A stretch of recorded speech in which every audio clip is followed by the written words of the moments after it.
세계 자전거 여행자 이성구입니다.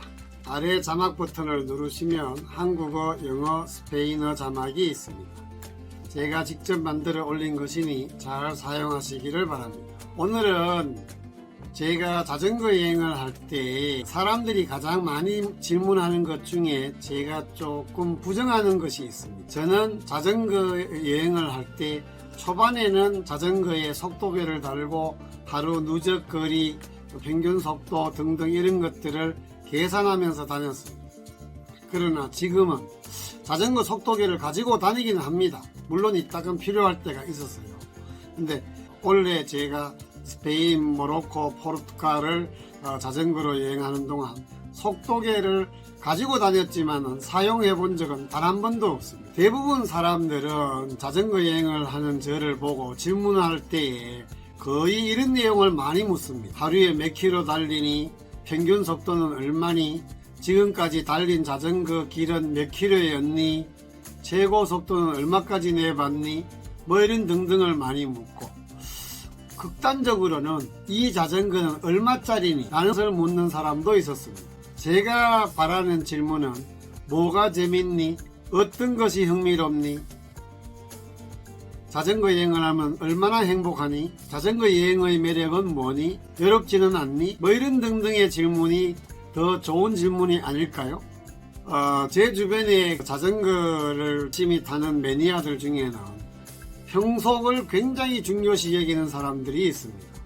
시속, 평속 30km, 평균 속도 30km 이상, 뭐 이런 것에 몰두하는 사람도 있죠.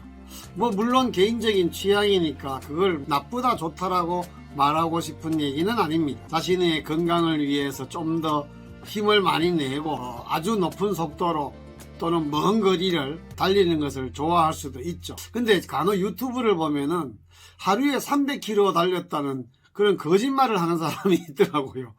저는 그런 것은 정말 좀 해서는 안 되는 행동이라고 저는 생각합니다. 하루에 짐 실은 자전거를 타고 자전거로 300km 달리는 것은 그거는 불가능한 일입니다. 제발 좀 그런 거짓말, 뻥을 좀 치는 것을 삼가하는 게 좋을 것 같아요. 제가 유튜브를 하면서 저에게 약속한 것 중에 하나가 거짓말 하지 말자, 뻥치지 말자입니다. 어쨌든 다시 본론으로 돌아갈게요. 저는 이것에 대해서 제가 갖고 있는 생각이 하나 있습니다. 그 생텍쥐베리의 어린 왕자에 보면 이런 내용이 나옵니다. 어른들은 창문가에 피어있는 제라늄의 빛깔이 얼마나 고운지 또는 하늘이 얼마나 푸른지 이런 것에 대해서는 관심이 없고 집의 평수가 얼마니 라는 숫자에만 관심이 있어 라는 말이 나옵니다. 어쩌면 우리가 그렇게 살고 있는지도 모르죠. 전 세계에서 가장 경쟁이 치열한 나라를 꼽으라 그러면 저는 한국이 세계 1위가 아닌가 늘 그렇게 생각을 합니다. 그래서 우리들은 뭐든지 결과지상주의고 과정은 별로 의미가 없는 경우도 매우 많습니다. 우리의 삶은 과정이 더 중요하지 결과가 그렇게 중요한 건 아니라고 저는 생각을 합니다. 여러분들 옛날 저희들 어렸을 적에 성적표에 보면은 수우미양가라는 말이 있죠. 수우미양가의 원래 의미는 매우 아름답습니다. 수, 매우 빼어나다. 우량하다. 미, 아름답다. 양호하다. 가능한 성적이다. 이런 표현입니다.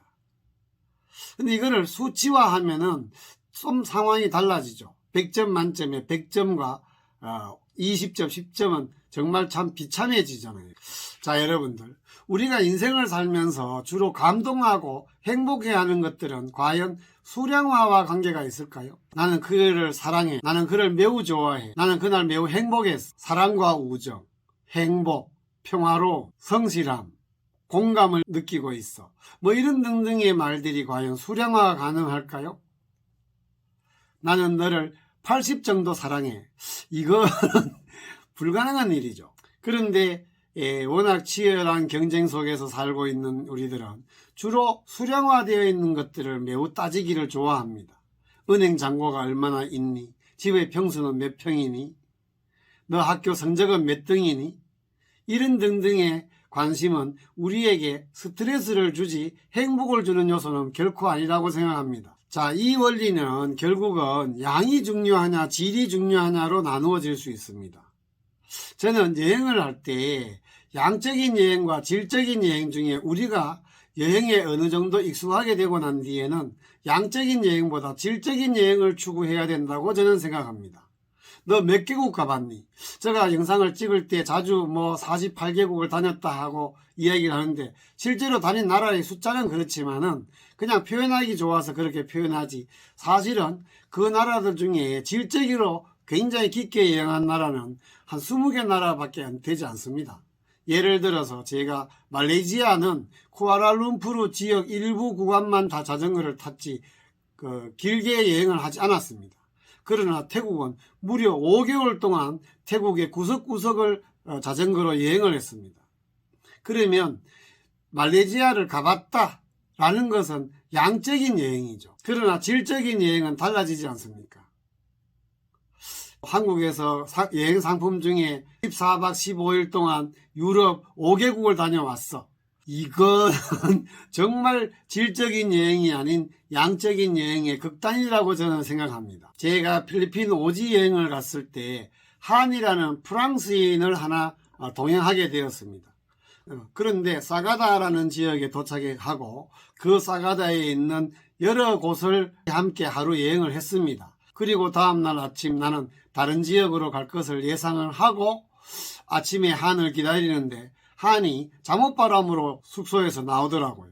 너 왜 출발 준비를 아직 안 했니? 라고 물었더니 미안해, 나는 이 사가다에 한 2, 3일 더 머물기로 했어.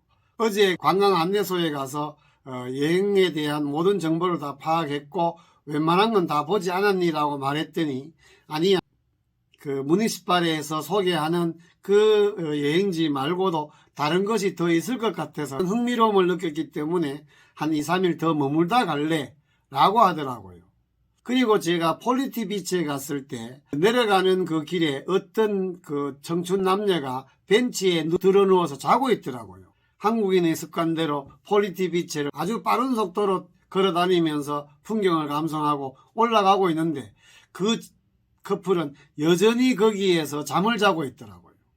그때 저는 그것을 보면서 그래, 이게 바로 여행이야. 자, 여러분들, 양적인 여행과 질적인 여행 중에 어느 것이 우리의 기억에 더 많이 남고 많은 것을 생각할 수 있을까요? 저는 다 넣고 양적인 여행보다 질적인 여행이 더 풍부하다고 생각을 합니다. 패키지 여행으로 바쁜 일정으로 다니시는 분들 중에 간혹 그 나라 가봤니? 라고 물으면 가봤다라고 얘기를 해요. 그래서 그 지역 중에 이런 경치를 봤니? 그러면 못 봤다고 합니다. 그래서 제가 사진을 보여주면서 이건데 안 가봤어? 라고 물으면 그제서야 거기 가봤어? 라고 하시는 분들이 있습니다.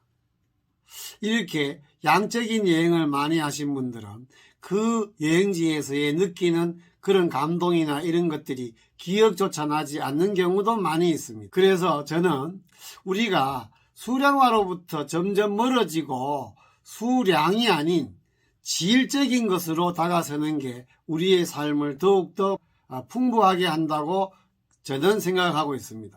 그래서 저는 지금까지 20년 가까이 세계 자전거 여행을 다녔지만 누적거리를 전혀 모릅니다. 도대체 얼마나 그동안 많이 탔는지 그 계산을 할 수가 없습니다. 그러나 저는 그 누적거리는 없지만 제 가슴 저 깊은 속에 그 지역에 대한 추억, 그것들은 다 기억이 납니다. 물론 사람에 따라서 질적인 것보다 양적인 것에 더 중요하다라고 생각하시는 분들이 있을 수도 있을 것 같네요. 그러나 세계 자전거 여행을 한 저로서는 개인적으로 저는 양에서 벗어나 질로 가는 것이 더 바람직한 여행이 아닌가라고 생각합니다.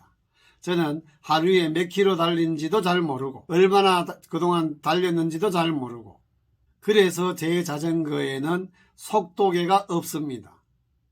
자, 여러분들도 이 주제에 대해서 한 번쯤은 고민해 보시기를 기대합니다. 과연 어느 것이 더 바람직할까요? 그러면 다음 영상에서 다시 만나기를 기대하겠습니다. 안녕히 계십시오.